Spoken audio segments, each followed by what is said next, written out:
Hello and a very good evening. You're watching the news tonight on Rajya Sabha television with me, Frank Pereira. Here are this evening's headlines. Chief Justice of India and the Union government at loggerheads over the appointment of judges in High Court. CJI calls government's attitude lackadaisical. Government hits back saying 120 judges have been appointed in its tenure.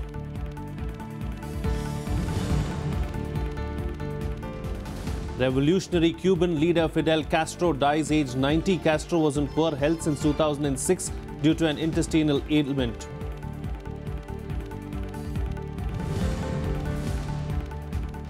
And world condoles the death of the Cuban leader. President, Vice President and Prime Minister describe Castro as India's friend, extend support to Cuba in this difficult moment. Chief Justice T.S. Thakur once again lashed out at the centre on Saturday for sitting over the appointments of High Court judges. He said the government's attitude has been lackadaisical and that's why courtrooms are lying vacant without judges. Justice Thakur's charges, however, were refuted by the Union Law Minister, who said 120 High Court judges have been appointed so far. Important day. Chief Justice of India T.S. Thakur and the centre once again at loggerheads over the issue of appointment of judges in high courts across India. Using strong words, Chief Justice Thakur said on Saturday that it's because of the centre's inaction in strengthening judicial infrastructure that 500 courts are without judges today. 500 High Court judges should be working today. They are not working. There were times when you would have judges, but you didn't have courtrooms. Today you have courtrooms, vacant, locked, but no judges. Justice Thakur also clarified that in principle the judiciary was not against the formation of tribunals because it would relieve court duties. But the problem arose from the lack of adequate infrastructure provided to these tribunals. The problem starts with the insufficiency of infrastructure with these tribunals. Today, the situation has come where no Supreme Court judge, retired or sitting, is ready to go as chairman of these tribunals. Opposition Congress also lashed out at the centre, saying it's high time they do something to increase the judge population ratio. It is totally unacceptable, whatever be the reason, that over 400 to 500 posts are vacant. 33% plus of the lower judiciary is vacant. 40% of the High Court judiciary is vacant. This is vacancy within the 13 judges per million of population ratio which we have, which is, by the way, one of the lowest in the world. Union Law Minister Ravi Shankar Prasad, however, disagreed and said the government has made 120 appointments this year. This year we have made 120 appointments. The second highest of 121 is of 2013. Since 1990, there has only been 80 appointments. 5,000 vacancies are there in the lower judiciary, in which the government of India has no role to play. That is something only for the judiciary to take. As far as infrastructure is concerned, that is a continuous process. So many tribunals are there, but we need to understand that every retired Supreme Court judge cannot be given the same bungalow of the same size as the Supreme Court. The centre and the top court have been at war since the Supreme Court struck down the National Judicial Appointments Commission Act, which was brought in to end the more than 20-year-old practice of judges appointing judges under the collegium system, with the government having no say in the process. Bureau Report, Rajya Sabha TV. Moving on now, Fidel Castro, the Cuban revolutionary leader who built a communist state on the doorstep of the United States and for 5 decades defied US efforts to topple him, died on Friday. Castro was in poor health since an intestinal ailment nearly killed him in 2006. He was 90. Cuba's former president Fidel Castro, one of the world's longest-serving and most iconic leaders, died aged 90. His younger brother and successor as president, Raúl Castro, announced the news on state television. Con profundo dolor Comparezco para informar a nuestro pueblo, a los amigos de nuestra América y del mundo, que hoy, 25 de noviembre del 2016, a las 10:29 horas de la noche. Barring the occasional newspaper column, Fidel Castro had essentially been retired from political life for several years. In April, Fidel Castro gave a rare speech on the final day of the country's Communist Party Congress. "I'll soon be 90, he said, adding that this was something he'd never imagined. Castro was the longest-serving non-royal leader of the 20th century. He temporarily handed over power to his brother in 2006 as he was recovering from an acute intestinal ailment. Raul Castro officially became president 2 years later. News of the former president's death left some in Havana stunned. Estamos muy tristes por el fallecimiento de nuestro comandante y aunque esté muerto siempre va a seguir nuestro comandante. Muy consternado. Él fue nuestro líder y el líder es parte de los pueblos del mundo. Él se puede subir una sola palabra, es el caballo. Meanwhile, hundreds of residents of Miami took to the streets to celebrate the passing of Castro. Crowds of people cheered and waved flags just hours after the announcement. They're celebrating because they know that the fathers and the grandfathers were hurt by this person. So there's no divide here tonight. Everybody is celebrating. All the generations are celebrating the death of a dictator. Throughout the Cold War, Fidel Castro was a thorn in Washington's side. An accomplished tactician on the battlefield, he and his small army of guerrillas overthrew the military leader Fulgencio Batista in 1959 to widespread popular support. Within 2 years of taking power, he declared the revolution to be Marxist-Leninist in nature and allied the island nation firmly to the Soviet Union. Yet, despite the constant threat of a US invasion as well as the long-standing economic embargo on the island, Castro managed to maintain a communist revolution in a nation just 90 miles off the coast of Florida. Despised by his critics as much as he was revered by his followers, he outlasted 10 US presidents and survived scores of attempts on his life by the CIA. Bureau Report, Rajya Sabha Television. Meanwhile, the world has reacted with shock and sadness on the death of the Cuban leader. Fidel Castro outlasted 10 US presidents in power, overseeing a bitter relationship between the two countries for several decades. President Pranab Mukherjee, Vice President Mohammad Hamid Ansari and Prime Minister Narendra Modi condoled Castro's death, calling him a friend of India. Condoling the death of former Cuban President Fidel Castro, Prime Minister Narendra Modi described him as the most iconic personalities of the 20th century and also a good friend of India. He also extended India's support to the Cuban government and its people in this tragic hour. President Pranab Mukherjee recalled the pleasant memories that he had shared with Castro and said that India was the first nation to recognize Cuba. Vice President Mohammad Hamid Ansari also condoled the death of the Cuban leader. Deeply sad to learn the demise of Fidel Castro. I fondly recall the pleasant memory of his presence in Delhi in 1983 during the Non-Aligned Summit. Cuba was the president of the Non-Aligned Movement in 1983, and the leadership of movement was transferred to India from Fidel Castro. I was saddened to see the news flash about the passing away of Commander Fidel Castro, not just because he was a very eminent international personality, a great friend of India. We have lost a friend, a genuine friend of India, a great personality on the world stage, of a person totally unique in every sense of the word. In a statement, Congress President Sonia Gandhi also described Castro's death as a loss not limited to Cuba or a particular ideology. She added that the revolutionary icon will forever be remembered for his contribution to the non-aligned movement. Political leaders across the board paid tributes to the Cuban leader who died at the age of 90. Fidel Castro will remain a legend and will remain a source of inspiration as one of the greatest revolutionary heroes of our times. I mean, he steered Cuba from being a very backward country into what it is today. It has got the world's highest levels of literacy, development in medical sciences. Castro dominated the world progressive and revolutionary movements, and he was a figure who inspired everyone.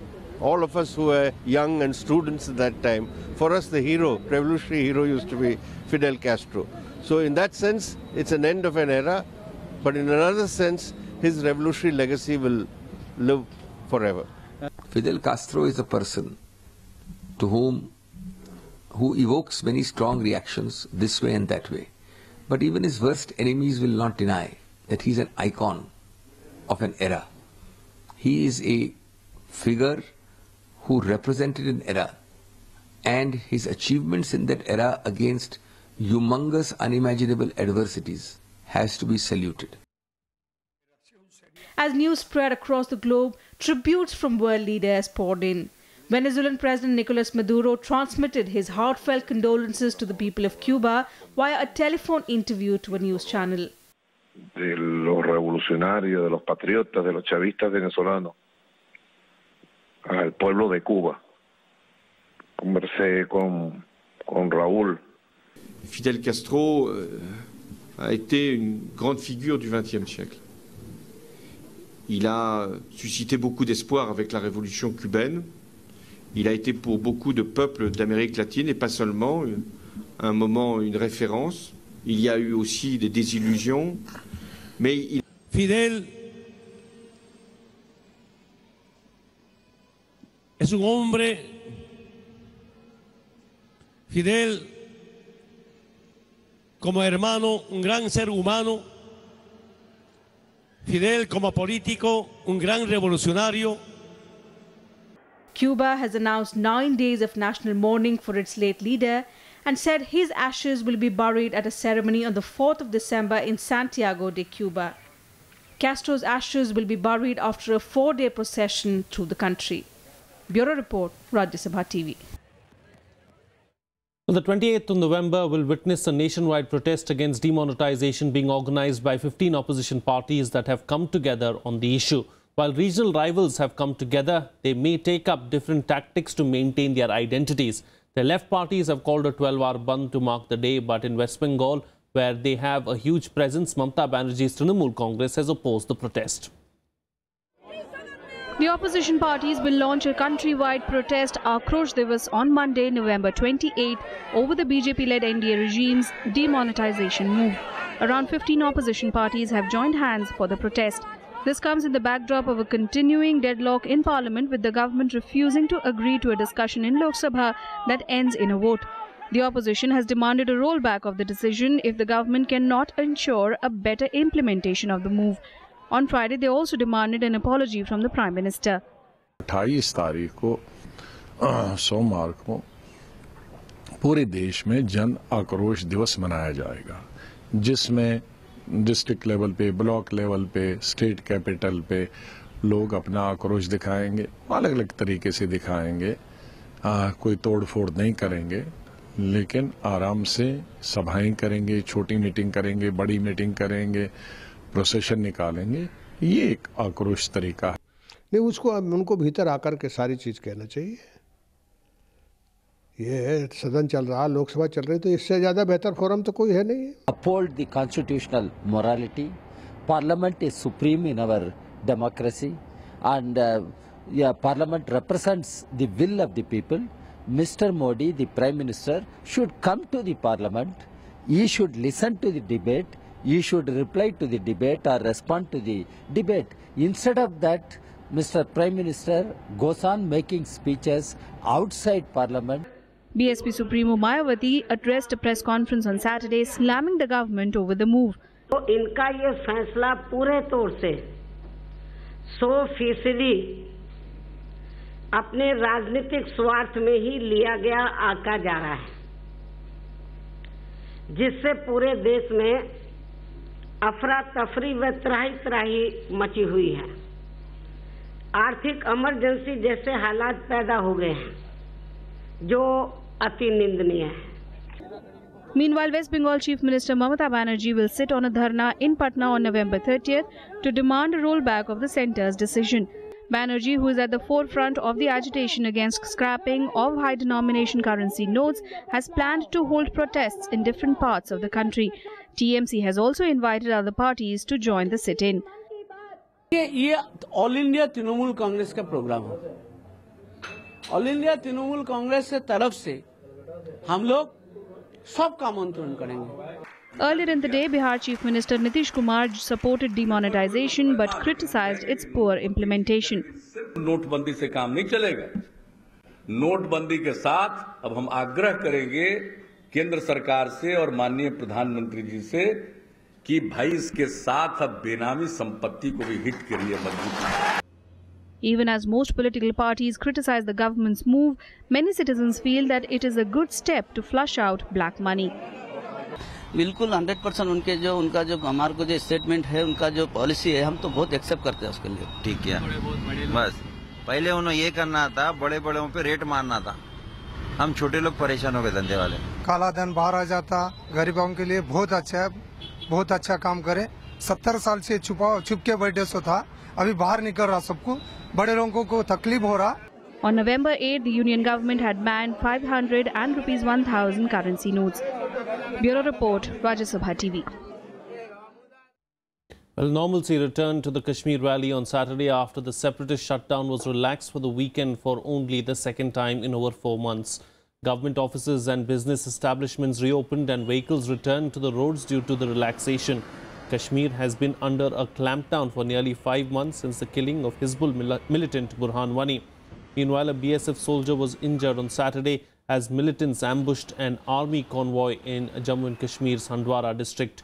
Militants reportedly opened fire when the convoy was passing through Wadipora area. The army has cordoned off the area and a search operation to nab the militants is underway. Curfew, बंदिशें, हड़तालें, इनसे कोई मसला हल होने वाला नहीं है। Government of India और गवर्नमेंट ऑफ पाकिस्तान को आमने सामने आना चाहिए और इस दिरीना मसला का हम चाहते हैं कि जिसमें हम ताजिर लोग, क्योंकि मैं बहसत एक ताजिर बात कर रहा हूं, कि हम ताजिर लोग इसमें पिस चुके हैं। Prime Minister Narendra Modi is in Hyderabad to address the 51st Post-Independence DGP's IGP's Conference 2016 at the Sardar Vallabhbhai Patel National Police Academy. The conference is being attended by DGPs and IGPs of various states. The Prime Minister paid tribute at the Sardar Vallabhbhai Patel statue in the city and also paid homage to martyrs at the Martyrs Column. The 3-day conference began on Friday with cross-border terrorism and terror funding high on the agenda. It was formally inaugurated by Home Minister Rajnath Singh, who said the demonetization had devastated Naxals and other terrorists, requesting the director of the Intelligence Bureau to compile a comprehensive report of how demonetization has hampered terror funding. The Home Minister also commended the efforts of the police forces of the states, UTs and centre for all-round improvement in the internal security situation in the country. There's a roundup of the other national news and nationwide. 3 people were killed and 6 others injured on Saturday in a devastating fire that destroyed over 150 slums in Jammu. The fire started around midnight in the Narwal slum, which shelters mostly Rohingya Muslims uprooted from Myanmar. The cause of the fire is yet to be ascertained. The JNU administration has issued show-cause notices to 20 students, including sedition-accused Kanhaiya Kumar and Umar Khalid. Seeking explanation for the alleged illegal confinement of the Vice-Chancellor and other officials in the varsity building, a group of agitating students had confined the VC and other senior officials in the administrative building for over 20 hours last month, alleging inaction on the administration's part in locating missing student Najib Ahmed.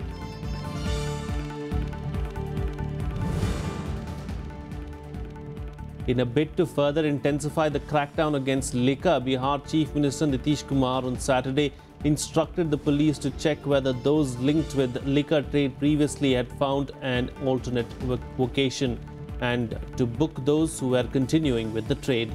He also asked senior police officials to take stock of the conduct of policemen at the lower level and find out how the illegal supply of liquor was still continuing.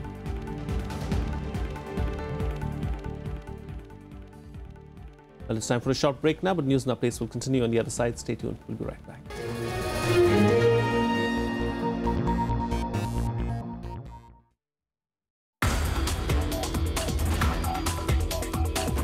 When we see stars with the naked eye, we see them twinkle.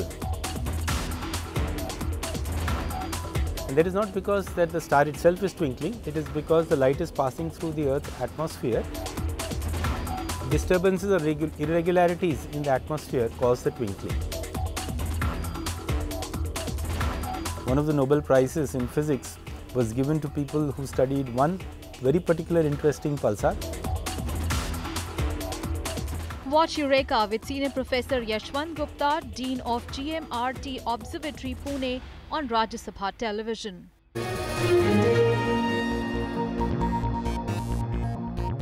Welcome back. You're watching Rajya Sabha television. Let's get you some cricket news now, where India bowled with a lot of perseverance to restrict England to 268 for 8 on the first day of the third cricket test in Mohali on Saturday. The Indian bowlers dominated the day as the hosts took early control over the English side. Despite some fielding errors, the hosts managed to get rid of skipper Alistair Cook, Asib Hamid, batting mainstay Joe Root and Moeen Ali in the morning session after the visitors elected to bat. Johnny Bairstow was the top scorer with 89 runs, while Joss Butler contributed 43 runs for England. For India, Umesh Yadav, Ravichandran Ashwin, Jayant Yadav, Ravindra Jadeja and Mohammad Shami shared a wicket apiece. India is currently leading the series 1-0. They had won the last game at Visakhapatnam by 246 runs, while the first test ended in a draw. Here's a roundup of the other sports news in Sports Beat. Rio Olympic silver medalist PV Sindhu and Sameer Verma advanced to the final of the Hong Kong Open badminton tournament on Saturday. Sindhu defeated Chong Nyang Yi 21-14, 21-16 in the semi-final. In the men's singles, Sameer Verma defeated Denmark's third-seeded Jan O. Jorgensen 21-19, 24-22 to enter the final. With this feat, Sameer Verma has become the third Indian man to reach a Super Series final. In hockey, India will have to settle for a third or fourth place playoff against Malaysia on Sunday as they went down to New Zealand 3-2 at the Four Nations International Tournament today. India dominated the position in the first quarter, creating multiple circle penetrations but were unable to offer clear opportunities on goal.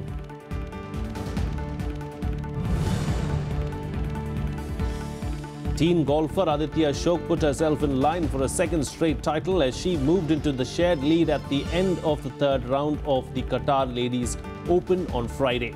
Aditi shared the lead with Nanna Korsgaard Madsen from Denmark at 12 under par heading into the final round at Doha Golf Club.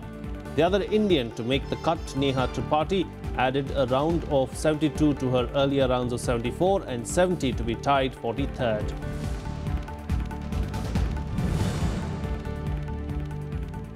Five-time world boxing champion MC Mary Kom will be awarded the Legends Award by International Boxing Association on its 70th anniversary on December 20th. An Olympic bronze medalist, Mary Kom is also a multiple-time Asian champion and was named as IBA brand ambassador during the World Championships earlier this year.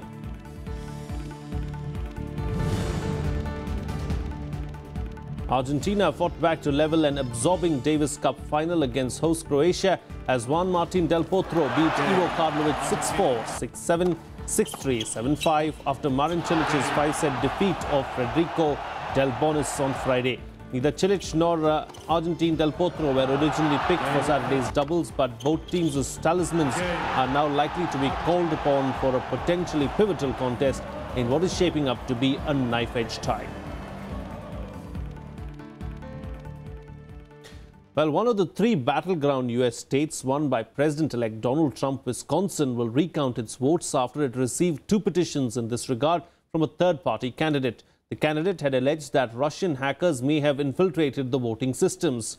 One of the petitions was filed by Green Party candidate Jill Stein. The party has already raised more than $5.2 million for recounting of votes. Election integrity experts have independently identified Michigan, Pennsylvania and Wisconsin as states where statistical anomalies raised concerns.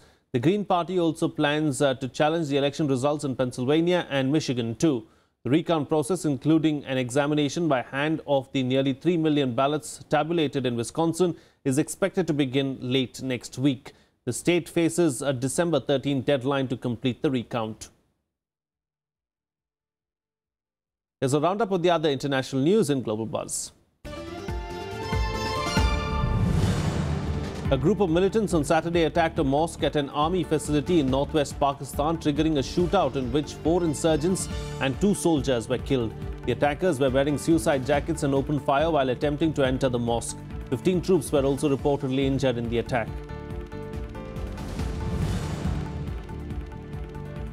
Thousands of women from across Latin America marched in their capital cities on Friday, demanding an end to violence against women.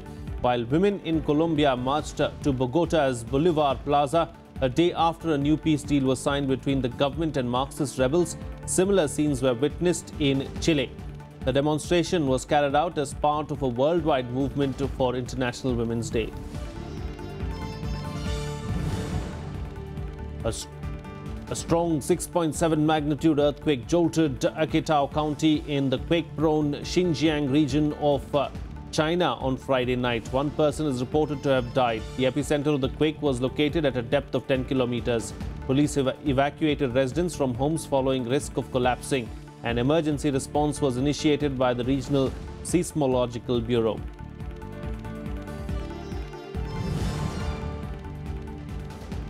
The death toll in a northern Iran train crash has mounted to 44. 4 carriages derailed and 2 caught fire after an intercity express broke down between stations and was hit by another train early on Friday.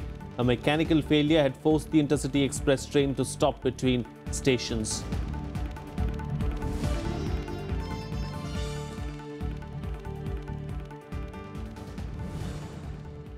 Well, the nation remembered the victims of 26/11 Mumbai terror attacks on its 8th anniversary today. Various events are being held across the country, especially in Mumbai, to pay tributes to those who lost their lives in the horrific attack. I'm going to leave you with these images.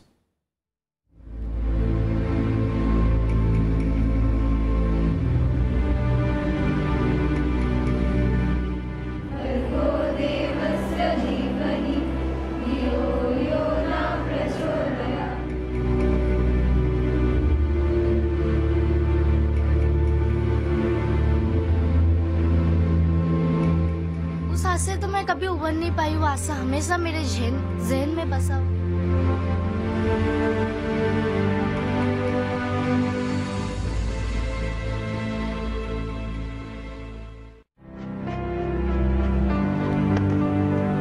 आठ साल हुआ आतंकी हमला करके हम भूल नहीं सकते। ये तो हमारे लाइफ टाइम जब जिंदा, जब तक हमको दिल में याद है।